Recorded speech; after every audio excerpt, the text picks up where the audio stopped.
ये है अकीरा, एक ऐसा लड़का जो गेमिंग का दीवाना है और सिर्फ दिन रात बस कंप्यूटर के ऊपर गेम खेलता रहता है। वह अपने अपार्टमेंट में बिल्कुल अकेला रहता है, जिसकी हालत बहुत खराब होती है। एक दिन जब वह स्कूल जा रहा होता है और अपने मोबाइल पर गेम खेल रहा होता है, तभी दो लड़कियां उसे देखती हैं और कहती हैं, क्या ये वही अकीरा है जो स्कूल में, क्लास में और ब्रेक के समय भी गेम ही खेलता रहता है, फिर भी हर एग्जाम में टॉप करता है? क्या ये मुमकिन भी है? अकीरा यह सब सुन लेता है और सोचता है, उसे समझ नहीं आता कि लोग सब कुछ इतना मुश्किल क्यों बना देते हैं। वह तो बिना पढ़ाई करे एग्जाम को आसानी से टॉप कर देता है और बाकी समय सिर्फ गेम ही खेलता है। तभी अचानक उसके सामने एक बड़ा मॉन्स्टर आ जाता है और एक टाइमर स्टार्ट होता है सिर्फ 5 सेकंड्स का। जैसे ही टाइमर 0 होता है, मॉन्स्टर अकीरा पे हमला कर देता है। अकीरा उसके दोनों अटैक से बच जाता है, लेकिन जमीन पर गिर जाता है। वहीं उसे एक साइकिल दिखाई देती है। वह उस साइकिल को उठाता है और तुरंत वहां से भागने लगता है, लेकिन मॉन्स्टर उसका पीछा करने लगता है। अकीरा अभी भी कंफ्यूज होता है कि यह सब क्या हो रहा है। तभी उसे सामने एक पुरानी बिल्डिंग दिखती है जहां कोई नहीं रहता है। वह उस बिल्डिंग में छुपने की सोचता है और बिना टाइम वेस्ट किए वो उस बिल्डिंग की तरफ भाग जाता है। मॉन्स्टर उसके पीछे पीछे आ जाता है, लेकिन अकीरा एक जगह पर छुप गया होता है। मॉन्स्टर का पैर पत्थर पे फिसल जाता है, लेकिन फिर भी वह एक बड़ी जंप मार के दूसरी साइड तक पहुंच जाता है। अकीरा छत की तरफ भागता है और मॉन्स्टर भी उसके पीछे होता है, लेकिन इस बार अकीरा तैयार होता है एक प्लेन के साथ। वह एक रस्सी पकड़ के वहीं खड़ा होता है। जैसे ही मॉन्स्टर आता है, वह उस ट्रैप में फंस जाता है और तभी ऊपर से एक बड़ा बैरल उस पर गिरता है, लेकिन मॉन्स्टर फिर भी जिंदा होता है। वह बैरल को एक साइड में फेंक देता है और फिर से अटैक करने की तैयारी करता है। अकीरा तुरंत समझ जाता है कि मॉन्स्टर फिर से वैसे ही जंप करेगा जैसे उसने पहले किया था, तो वह एक लोहे की रोड को वहां सेटअप करता है। जैसे ही मॉन्स्टर जंप करता है, उसका पेट उस रोड पर लग जाता है। उसके पेट से खून का फाउंटेन निकलता है। वो मॉन्स्टर नीचे गिर जाता है और अकीरा उससे बच जाता है, लेकिन तभी अचानक एक लड़की पीछे से आती है और कहती है उसे लगा नहीं था कि वह उसके पेट को इतनी आसानी से हरा देगा। तभी फिर से एक 5 सेकंड्स का टाइमर शुरू होता है। जैसे ही टाइमर 0 होता है, अकीरा का हाथ उसके बॉडी से अलग हो जाता है और वह जमीन पर गिर जाता है। वह लड़की स्माइल करके कहती है, अब असली खेल शुरू होगा। उसके बाद जब अकीरा की आंखें दोबारा खुलती हैं, वह तो देखता है कि उसके आसपास काफी सारे लोग हैं जिनके सभी के हाथ बंधे हुए हैं, और उसके भी। वह नोटिस करता है कि उसका हाथ पहले की तरह फिर से नॉर्मल हो चुका है। तभी वही लड़की एक स्टेज पर आकर सबके सामने खड़ी होती है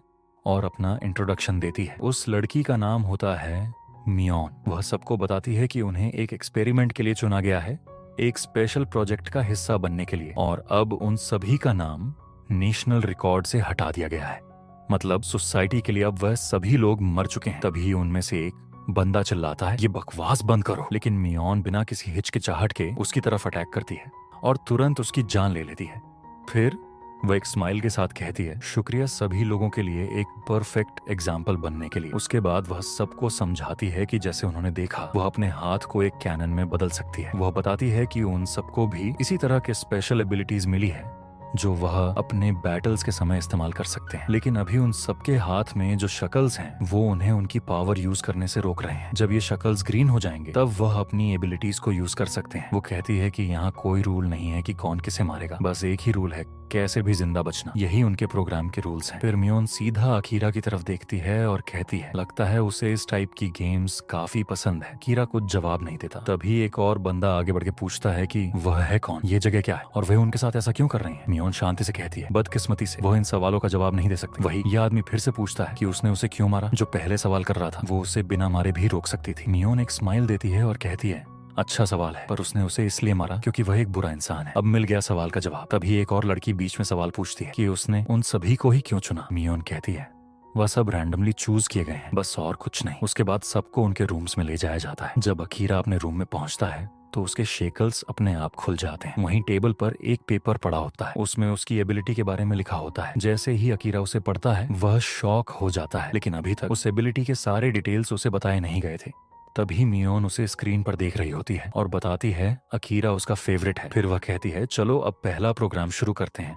राउंड स्टार्ट हो जाता है। अकीरा एक क्लासरूम में एंटर करता है जहां उसका अपोनेंट एक चेयर पे बैठा होता है, हाथ में एक लकड़ी की डंडी लेकर। तभी 5 सेकंड्स का टाइमर शुरू हो जाता है और जैसे ही वह 0 होता है, दोनों के शेकल्स खुल जाते हैं। अपोनेंट तुरंत अपनी लकड़ी को एक स्वॉर्ड में बदल देता है और बिना रुके अकीरा पे अटैक करने लगता है। अकीरा उसके अटैक्स को लगातार डॉज करता है और एक चेयर को उठाकर सीधा उसके मुंह पे मार देता है। फिर वह उस पर एक के बाद एक काफी सारे चेयर्स उठाकर फेंकने लगता है, लेकिन अपोनेंट हर चेयर को एक एक करके काट देता है। अकीरा तुरंत क्लासरूम से भाग जाता है और अपोनेंट उसके पीछे जाता है। दोनों एक नए एरिया में पहुंच जाते हैं। वहां अपोनेंट देखता है कि अकीरा एक जगह कॉन्फिडेंटली खड़ा होता है, जैसे वह उसका वेट कर रहा हो। अपोनेंट कहता है, अभी थोड़ी देर पहले तो वह भाग रहा था, अब वह इतना कॉन्फिडेंट है, क्या उसके पास कोई प्लान है? अकीरा कहता है कि वह अपनी एबिलिटी को यूज करने में काफी हिचकिचा रहा था क्योंकि वह बहुत ज्यादा खतरनाक है। अपोनेंट तुरंत अटैक करता है, लेकिन अकीरा बोलता है इल्यूजन, और फिर कहता है उसकी एबिलिटी है अपने हाथ को एक कैनन में बदलना। अपोनेंट शॉक हो जाता है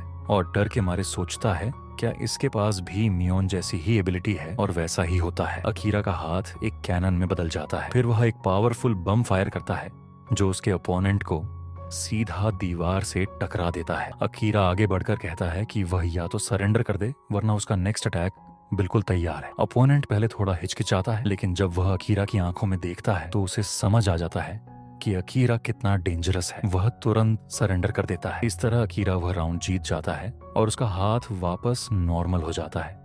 मियोन ताली बजा रही होती है और अपने साथी से पूछती है तो क्या अकीरा ने उसे मना लिया कि उसकी एबिलिटी कैनन है? फिर वह एक स्माइल के साथ कहती है हाँ, उसने यही बोला था, लेकिन वह झूठ बोल रहा था। स्टोरी को अच्छे से समझने के लिए अब हम वापस चलते हैं उस मोमेंट पर जब अकीरा ने पेपर पर अपनी एबिलिटी पढ़ी थी। उस पेपर में लिखा था उसकी एबिलिटी वही होगी जो उसका सामने वाला अपोनेंट मान ले। मतलब दूसरे शब्दों में अकीरा अगर अपने अपोनेंट को विश्वास दिला दे कि उसकी एबिलिटी हाथ को कैनन में बदलना है, और अगर अपोनेंट उस बात को सच मान ले तो अकीरा वैसी एबिलिटी को यूज कर सकता है। और यह एबिलिटी कितनी ज्यादा खतरनाक है ये हम क्या अकीरा खुद नहीं जानता है, क्योंकि उसके पास सिर्फ कोई एक पावर नहीं है। अब हम शिफ्ट होते हैं एक नए कैरेक्टर पर जिसका नाम होता है यूरी। यूरी को उसकी बैटल के लिए ले जाया जाता है। उसका ओपोनेंट एक बूढ़ा आदमी होता है जिसके पास एक अजीब सी एबिलिटी होती है। वह सिर्फ किसी को सूंघ करके उसका स्टेट बता सकता है। वो यूरी को सूंघता है और कहता है वह शादीशुदा नहीं है। वह शर्मा जाती है। यूरी उससे कहती है वह उससे दूर रहे क्योंकि वह बहुत ज्यादा अजीब और डरावना है,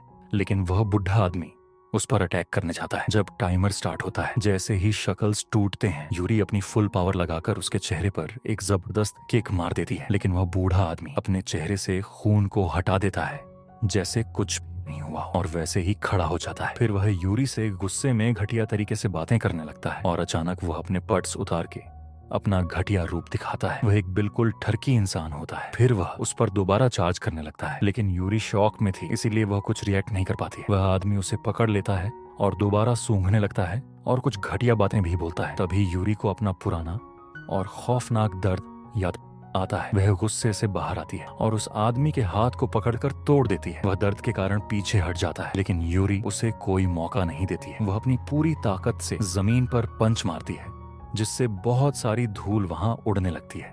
फिर वह उस धूल के अंदर से अचानक उसके पीछे आकर एक फाइनल बहुत ज्यादा पावरफुल अटैक से उसको मारती है और उसी अटैक से उसकी जीत के साथ बैटल खत्म हो जाता है। और वैसे यूरी की एबिलिटी है अपनी फिजिकल पावर्स को 5 गुना बढ़ाना। जब ये सब होता है तो देखने वाले काफी चौंक जाते हैं क्योंकि यूरी की एबिलिटी ऐसी है जिसके साथ पावर बढ़ने पर जल्दी मूवमेंट करना काफी मुश्किल होता है, पर वह फिर भी बहुत अच्छे तरीके से मूव कर पा रही होती है। क्या यह लड़की कोई जीनियस हो सकती है? कुछ घंटों बाद अकीरा को सेकंड प्रोग्राम के लिए ले जाया जाता है। उसे एक रूम में 4 और लोगों के साथ रखा जाता है। मियोन स्पीकर के जरिए उन सभी लोगों को एक्सप्लेन करती है कि सेकंड प्रोग्राम टीम बैटल्स का होगा 5 वर्सेस 5। ये कहकर वह कोल को काट देती है, सबको कंफ्यूजन में छोड़कर। उनमें से एक बंदा कहता है लगता है वह सभी एक टीम है, क्यों ना इस वक्त को वह एक दूसरे को समझने में लगा है। वह अपना परिचय देता है और अपनी एबिलिटी बताता है, बटन्स को रस्सी में बदलना। सब सोच रहे होते हैं ये क्या घटिया एबिलिटी है। फिर यूरी अपना इंट्रोडक्शन देती है और अपनी एबिलिटी एक्सप्लेन करती है, अपनी फिजिकल स्ट्रेंथ को 5 गुना बढ़ाना। और वह लड़का जिसका नाम केरस्की होता है अपनी एबिलिटी बताता है, वह किसी भी स्टिक को स्वर्ड में बदल सकता है। वह बड़ा आदमी भी फिर अपनी एबिलिटी समझाता है कि वह कुछ सेकंड्स के लिए इनविंसिबल हो सकता है, लेकिन वह कहता है उसे ऐसी पावर यूज करना पसंद नहीं है जो उसे फोर्स करती हो बिना उसकी मर्जी के। अब अकीरा की बारी आती है, लेकिन वह थोड़ा हिचकिचाता है और अपने मन में सोचता है क्या उसे अपनी असली एबिलिटी बतानी चाहिए? बिल्कुल नहीं। फिर वह उनसे कहता है उसकी एबिलिटी है अपने हाथ को कैनन में बदलना, लेकिन अंदर ही अंदर वह सोचता है वह अपनी असली एबिलिटी नहीं बताएगा, क्योंकि उसे नहीं पता अगर वे फ्यूचर में दुश्मन बन गए तो। अगर उसने अपनी असली एबिलिटी बता दी तो वह अपनी जिंदगी उनके हाथ में डाल देगा। फिर अकीरा यूरी से कहता है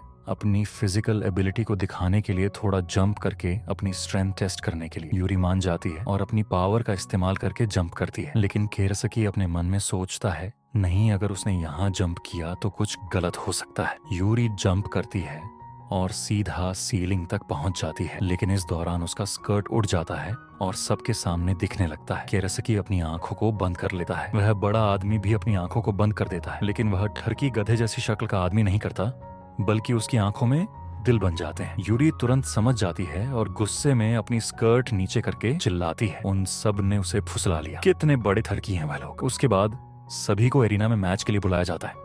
मियोन माइक्रोफोन से अनाउंस करती है कि मैच का फॉर्मेट होगा 1v1 बैटल। बैटल तब खत्म होगी जब कोई बेहोश हो जाए, सरेंडर करे या मर जाए। पहला मैच होता है उस ठरकी आदमी और एक लड़की रीन काशीरीन के बीच। दोनों एरिना में एंटर करते हैं और टाइमर स्टार्ट हो जाता है, लेकिन फाइट शुरू होने से पहले रीन अपने अपोनेंट से कहती है क्या वह खुद सरेंडर कर सकता है, क्योंकि उसे लड़ने से डर लगता है, पर उसे पता नहीं अगर वह हारी तो उसके साथ क्या होगा। वह कहती है प्लीज वह सरेंडर कर दे और उसे जीतने दे, लेकिन वह गधा जैसा आदमी हंसकर कहता है उसकी बातें तो काफी मीठी हैं, लेकिन उसे लगता है कि वह उस ड्रेस के नीचे कुछ छुपा रही है। रीन शांति से कहती है वह गलत समझ रहा है, वह सिर्फ यह ड्रेस इसलिए पहनी हुई है क्योंकि जब वह यहाँ आई थी उसके पास सिर्फ यही था। फिर वह कहती है एंड ऑब्वियसली वह उसे ऐसे ही सरेंडर करने को नहीं कह रही है, वह उसे रिटर्न में एक अच्छा गिफ्ट भी देगी। यह सुनकर उस गधे जैसे आदमी का अंदर का ठरकपन फिर से जाग जाता है। वह कहता है उसका ऑफर तो काफी अच्छा है, लेकिन वह उसे एक्सेप्ट नहीं कर सकता। उसकी एबिलिटीज बहुत ज्यादा खतरनाक है और अगर उसने उसे यूज किया तो वह मर भी सकती है। वैसे भी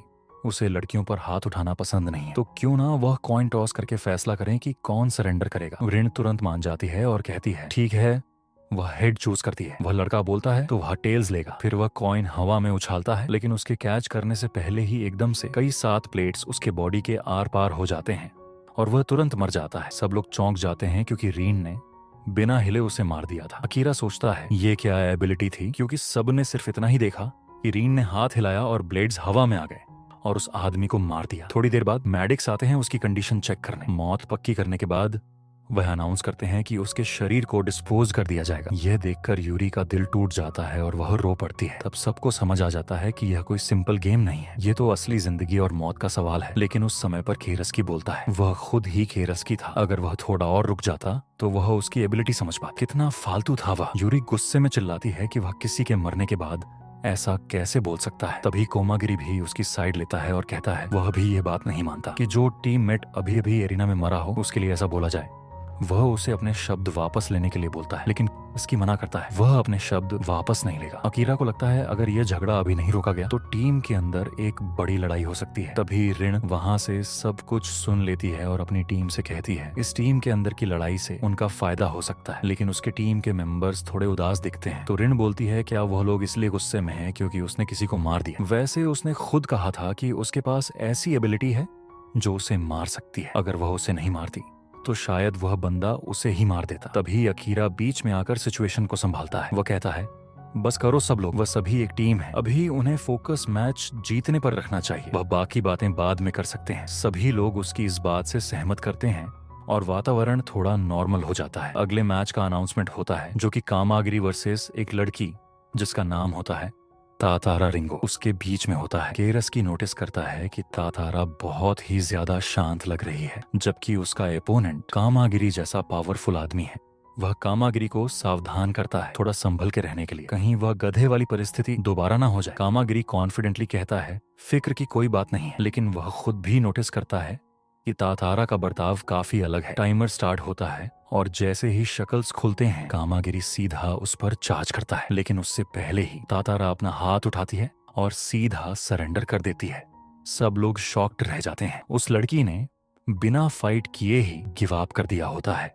कामागिरी को सीधा विनर घोषित कर दिया जाता है और वह अरीना से वापस लौट आता है। मैच खत्म होने के बाद रिन तातारा से पूछती है कि उसने ऐसा क्यों किया। तातारा जवाब देती है क्योंकि उसका अपोनेंट काफी स्ट्रांग था और उसे पता था कि वह उससे नहीं जीत सकती। जब उसने उसकी एबिलिटी कॉपी करने की कोशिश की तो कुछ भी नहीं हुआ। जब वह किसी एबिलिटी को कॉपी करके तुरंत समझ नहीं पाती, इसका मतलब होता है कि उस एबिलिटी में कोई स्पेशल कंडीशन होती है जो उसके काम की नहीं होती। वैसे तातारा की एबिलिटी ये होती है कि वह किसी भी अपोनेंट की एबिलिटी कॉपी कर सकती है, लेकिन सिर्फ 10% ताकत के साथ। तो जब उसने कामागिरी की एबिलिटी कॉपी करने की कोशिश की, जिसमें कामागिरी 2 सेकंड्स के लिए इनविंसिबल हो जाता है, तो उसे सिर्फ 0.2 सेकंड्स की इनविंसिबिलिटी मिली, जो कि किसी भी काम की नहीं थी। रीन गुस्से में आकर कहती है वह उसे माफ नहीं करेगी। उसे पता भी है यह टीम बैटल है, अगर वह उसके वजह से हार गए तो पूरी टीम को सजा हो सकती है। लेकिन तभी एक लड़की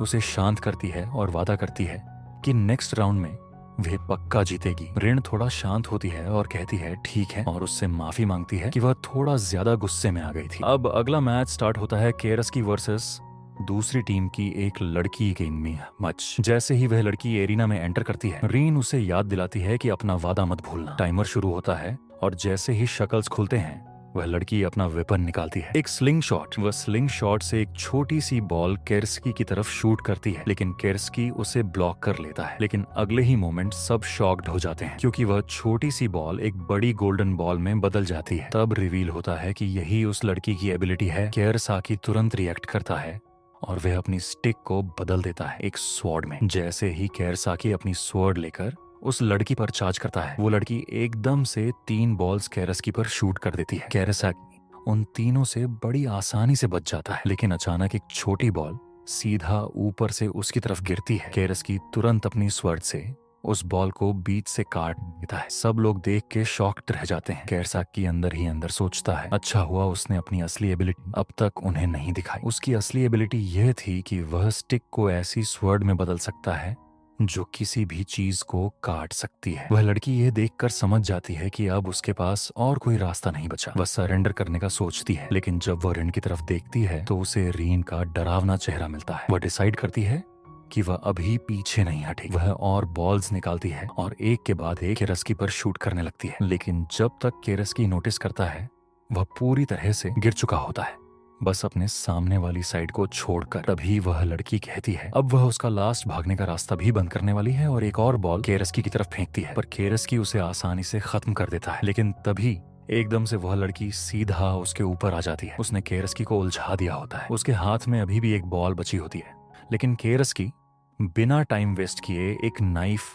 उसकी तरफ फेंकता है। वह नाइफ सीधा जाकर उसके स्लिंग शॉट को काट देता है और बॉल नीचे गिर जाती है। वह लड़की शॉक्ड होकर पूछती है कि इतने समय से उसने यह नाइफ छुपा रखा था। केरस्की जवाब देता है नहीं। फिर वह रिवील करता है कि जब उसने पहले अपनी स्टिक को तोड़ा था, तब उसने एक छोटा सा टुकड़ा छुपा लिया था, जिसे उसने चुपके से एक नाइफ में बदल दिया। केरस्की उस लड़की से कहता है वह उसे लास्ट चांस दे रहा है सरेंडर करने के लिए। वह लड़की हल्का सा स्माइल करते हुए कहती है थैंक्स उसे ये मौका देने के लिए। अचानक से वह लास्ट बॉल जो पहले गिर गई थी केरस्की के पैर के नीचे आ जाती है। फिर वह बॉल बड़ी होती जाती है और सीधा उसके प्राइवेट पार्ट पर लग जाती है। केरस्की तुरंत ही बेहोश हो जाता है और मैच हार जाता है। थोड़ी देर बाद केरसाकी होश में आता है तो देखता है कि अकीरा उसका मजाक उड़ा रहा होता है। अकीरा कहता है वही उस गधे के हारने का मजाक उड़ा रहा था और अब वह खुद ही हार चुका है। बेवकूफ केरस्की को गुस्सा आने लगता है। अब अकीरा की बारी होती है फाइट करने की। यूरी उसे सावधान करती है संभल के रहने के लिए, अगर वह भी हार गया तो उन सबका गेम ओवर हो जाएगा। अकीरा सीरियस हो जाता है और कहता है उसे पता है और ये सब कुछ इस बेवकूफ की वजह से हुआ है। वह एरिना में एंटर करता है और टाइमर शुरू होता है। अकीरा अपनी एबिलिटी के बारे में सोचता है कि उसकी पावर डिपेंड करती है कि सामने वाला उसके बारे में क्या मानता है। वह सोचता है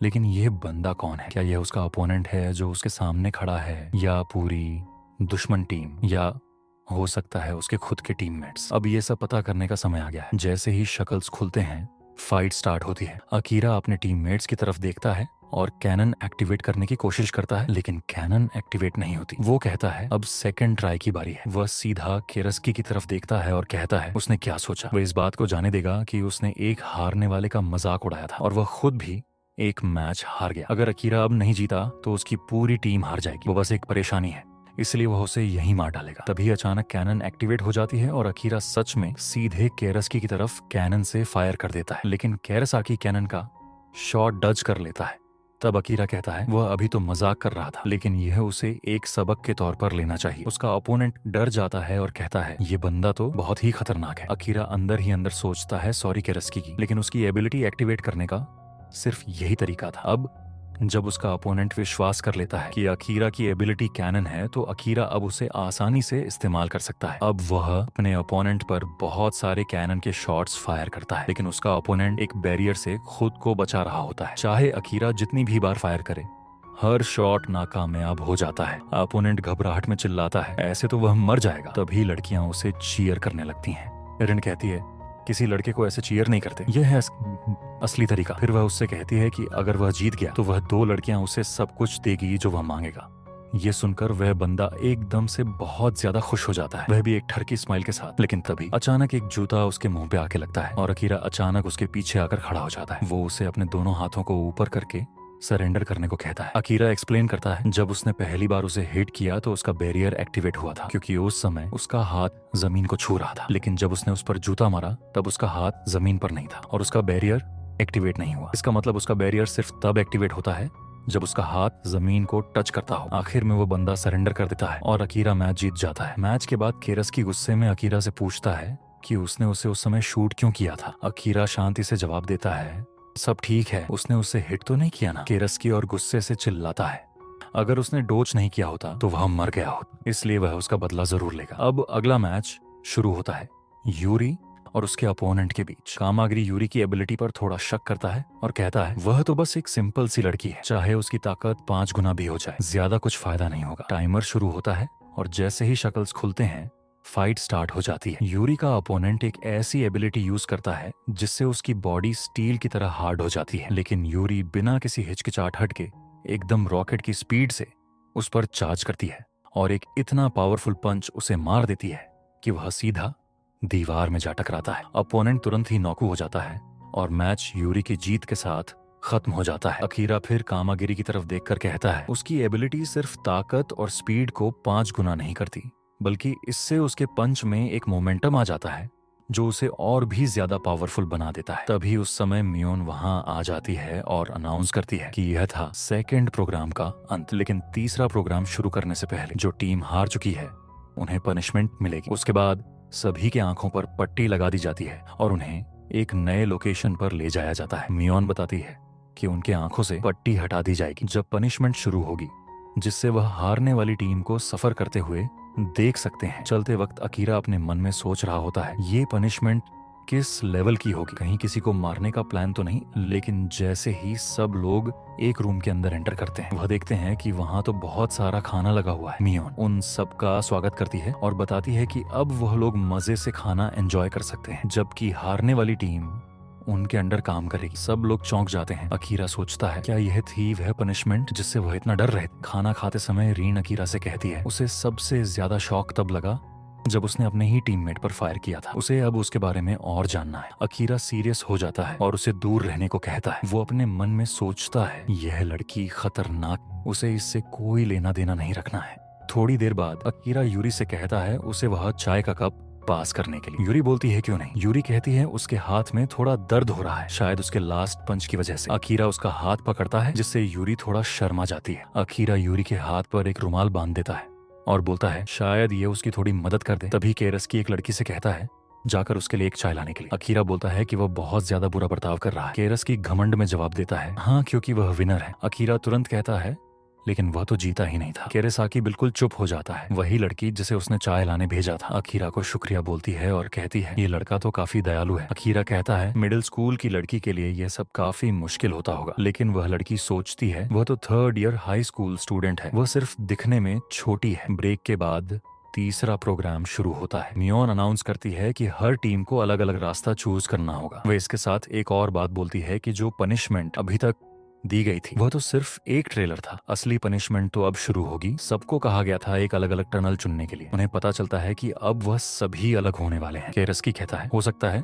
जब वह अगली बार मिलेंगे तो दुश्मन बन चुके हों। अकीरा कहता है कोई दिक्कत नहीं है, वह उसके जैसे लूजर को तो आसानी से हरा ही सकता है। केरस्की गुस्सा होकर बोलता है अगली बार जब वह उसे मिलेगा तो वह उसे मार देगा। कामागिरी बोलता है कि दुश्मन बनने में कोई दिक्कत नहीं है, इसका मतलब ये होगा कि वह जिंदा तो रहेंगे। ये सुनकर सब स्माइल करते हैं। फिर केरस्की टनल में चला जाता है और उसके पीछे कामागिरी भी निकल जाता है। अब सिर्फ यूरी और अकीरा बच जाते हैं। अकीरा यूरी से कहता है ये रुमाल उसके लिए एक कीमती याद है। यूरी कहती है अगर यह उसके लिए इतना इम्पोर्टेंट है तो वो उसे ये वापस लौटा सकती है, लेकिन अकीरा कहता है नहीं, वो उसे बस वादा करे कि वह यह उसे तब वापस देगी जब वह दोबारा मिलेंगे। यूरी शर्मा के कहती है ठीक है, वह उसे वापस दे देगी और वह भी अपना ख्याल रखे। अकीरा वहां से चला जाता है ये सोच के कि शायद उसकी बातों से यूरी को थोड़ा हौसला मिला होगा। थोड़ी देर बाद अकीरा एक रूम में पहुंचता है जहां उसे एक फोन मिलता है। उसके हाथ के शक्ल्स खुल जाते हैं और उसके बाद उसे रूल्स बताए जाते हैं कि उसके पास अब 100 पॉइंट्स हैं और 1000 पॉइंट्स इकट्ठा करो, गुड लक। उसके बाद कॉल कट हो जाता है और एक दरवाजा उसके सामने खुलता है। अकीरा बाहर निकलता है और देखता है कि वह एक जंगल के बीच में खड़ा है। वही आवाज उसे एक्सप्लेन करती है कि हर बार जब वह किसी को हराएगा तो उसे 10 पॉइंट्स मिलेंगे। अकीरा समझ जाता है कि इस जंगल में सिर्फ वो अकेला नहीं है, उसके जैसे यहाँ और भी लोग हैं, इसलिए वह उस जगह को एक्सप्लोर करने निकल पड़ता है। लेकिन अचानक उसके सामने एक लड़का आ जाता है जो उसका रास्ता रोक लेता है। टाइमर शुरू हो जाता है, लेकिन जैसे ही टाइमर खत्म होता है वह लड़का कहता है नहीं, वह उससे फाइट करने नहीं आया, वह उसे शामिल करना चाहता है। अकीरा भी इस बात को पूरी तरह समझ भी नहीं पाया था कि एक ग्रुप वहां अचानक भागते हुए आता है। वह लोग किसी का पीछा कर रहे होते हैं और वह और कोई नहीं बल्कि यूरी होती है। यूरी तुरंत अकीरा के पीछे छुप जाती है। जब वह लोग पास आते हैं तब वह लड़का कहता है फिक्र मत करो, वो उन्हें बचाएगा। उनमें से एक बंदा उसकी तरफ देखकर कहता है वह पक्का ग्रीन टीम से है, वह उन दोनों को उनके बॉस के पास लेकर जाएंगे जिससे वह बहुत खुश होंगे। फिर वह लोग अजीब तरह से बर्ताव और डांस करने लगते हैं। वह कहते हैं कि वह सभी रेड टीम के लोग। अकीरा समझ नहीं पाता कि रेड टीम और ग्रीन टीम का क्या सीन है। वो उन लोगों को ध्यान से देखता है और नोटिस करता है कि एक बंदा बिल्कुल टकला है, दूसरे का सर बिल्कुल केले की तरह है और तीसरा तो वैसे ही अजीब बर्ताव कर रहा होता है। अचानक वह अजीब सा बंदा अपने हाथ को कैनन में बदल देता है। यूरी शॉक हो जाती है और तुरंत अकीरा से कहती है इसके पास भी एक कैनन है, बिल्कुल उसकी एबिलिटी जैसे। टकले वाला बंदा यह सुन लेता है और वह भी चौंक जाता है, लेकिन अकीरा एक स्माइल के साथ बोलता है हाँ, उसके पास भी कैनन एबिलिटी है। यह सुनकर वह तीनों घबराने लगते हैं। अकीरा उस मूवमेंट का पूरा फायदा उठाता है और अपने हाथ को कैनन में बदलकर एक शॉट फायर करता है और ब्लास्ट की वजह से जो धुआं निकलता है उसका यूज करके वह यूरी के साथ वहां से निकल जाता है। थोड़ी देर बाद जब वह तीनों अपने होश में आते हैं तो उन्हें पता चलता है कि वह उन्हें खो चुके हैं। टकले वाला गुस्से में कहता है यह नामुमकिन है। अब वह अपने बॉस को क्या बताएंगे कि उन्होंने कैनन वाले लड़के को भगा दिया। इन्हीं सबके बीच एक दूसरी जगह पर रिन को दिखाया जाता है। वह एक अंधेरी और डरावनी जगह पर चल रही होती है और उसके हाथ में एक कटा हुआ सर होता है। उसके सामने दो लोग चेयर्स पर बैठे होते हैं। वहीं दूसरी तरफ अकीरा को फाइनली ये पता चलता है कि जो लड़का उन्हें पहले मिला था वह असल में कोई दुश्मन नहीं बल्कि एक दयालु इंसान होता है जो उनकी मदद करना चाहता था। अकीरा उसे शुक्रिया कहता है और पूछता है क्या वह उसे रेड टीम और ग्रीन टीम का सीन अच्छे से समझा सकता है। तब वह लड़का एक्सप्लेन करना शुरू करता है कि थर्ड प्रोग्राम का मेन कॉन्सेप्ट टीम्स बनाना है। वो ग्रीन टीम से है और जो लोग उन पर अटैक कर रहे थे वो सब रेड टीम से थे। उसने और बताया कि रेड टीम बहुत ही खतरनाक है जिसे दो बहुत ही पावरफुल लोगों के द्वारा चलाया जाता है जिनके पास बहुत ज्यादा उसकी बहुत क्रेजी एबिलिटीज है। उसने कहा था कि वह उसे शामिल करना चाहता है। उसके बाद वह लड़का अकीरा और यूरी को ग्रीन टीम के बेस में ले जाता है। वहां पहुंचकर अकीरा और यूरी दोनों चौंक जाते हैं क्योंकि वह बेस पूरे किसी गांव की तरह होता है। वहां पूरे घर बने हुए होते हैं और लोग नॉर्मल जिंदगी जी रहे होते हैं। कोई खेती कर रहा होता है तो कोई काम। तभी एक लड़की उनकी तरफ भागते हुए आती है। उसके हाथ में एक छोटा बच्चा होता है। अकीरा शॉक होकर पूछता है ये बच्चा ऐसी जगह पर कैसे पहुंचा। वह लड़का जवाब देता है इसका नाम तारो है, यह यहीं पैदा हुआ था। जब इसकी माँ यहाँ आई थी तब वह 3 महीने से प्रेग्नेंट थी। अकीरा ने नोटिस किया कि यहाँ प्रेग्नेंट महिला, छोटे बच्चे और बूढ़े लोग भी मौजूद हैं। वह अपने मन में सोचता है इतने सारे लोगों का ध्यान रखना कोई आसान काम नहीं है। इसका मतलब ग्रीन टीम के लोग काफी ताकतवर होंगे। थोड़ी देर बाद वह दोनों लीडर्स से मिलते हैं। वह अपना परिचय देता है और कहता है उसका नाम शिरासागी है, वह शायद अकीरा है और उसकी एबिलिटी कैनन है। उन्हें उन जैसे लोगों की जरूरत थी क्योंकि उनके पास उसकी एबिलिटी जैसे स्ट्रांग पावर्स वाले लोगों की कमी है। अकीरा थोड़ा सरप्राइज हो जाता है और सोचता है उसे लगा था कि यहाँ सबके पास बहुत पावरफुल एबिलिटीज होंगे। फिर शिरासागी यूरी से उसकी एबिलिटी के बारे में पूछता है। यूरी बताती है कि वह अपनी फिजिकल स्ट्रेंथ को 5 गुना बढ़ा सकती है। वो सभी लोग बहुत ज्यादा चौंक जाते हैं और जोर से चिल्लाते हुए कहते हैं ये तो एक प्लस लेवल की एबिलिटी है। सबके पूरी तरह शांत होने के बाद लीडर उन्हें समझाता है जैसे वह लोग जानते हैं। थर्ड प्रोग्राम का गोल है 1000 पॉइंट्स इकट्ठा करना। वो बताता है कि उनके पॉइंट्स फोन पर दिखाई देते हैं और उन पॉइंट्स का इस्तेमाल वो खाना या किसी भी जरूरत की चीज को खरीदने में कर सकते हैं। फिर वो कहता है वह उन्हें इकट्ठा करते हैं उन मिशंस को पूरा करके जो ऑर्गेनाइजेशन उन्हें देती है। जब पहली बार वह यहाँ आया था सभी छोटी टीम्स के अंदर काम करते थे, लेकिन बाद में एक ऐसी टीम आती है जो बहुत फैलने लगती है और लोगों को जबरदस्ती शामिल करने लगती है। उनका कोई इरादा नहीं है इस जगह को छोड़कर जाने का। ये बात सच है कि यह जगह इतनी अच्छी नहीं है, लेकिन उन लोगों का मानना है कि 4th प्रोग्राम बहुत ज्यादा खतरनाक साबित होगा। अभी के लिए यह वीडियो यहीं पर खत्म होती है। अगर आपको यह वीडियो अच्छी लगी हो तो प्लीज लाइक एंड शेयर कर देना, और हाँ, राम कुमार चैनल को सब्सक्राइब कर लेना। तो अगर आपको इसका नेक्स्ट पार्ट चाहिए तो 10 कमेंट्स का एम पूरा कर देना। मुझे उम्मीद है कि आप जरूर कर दोगे। तो मिलते हैं किसी नेक्स्ट वीडियो में।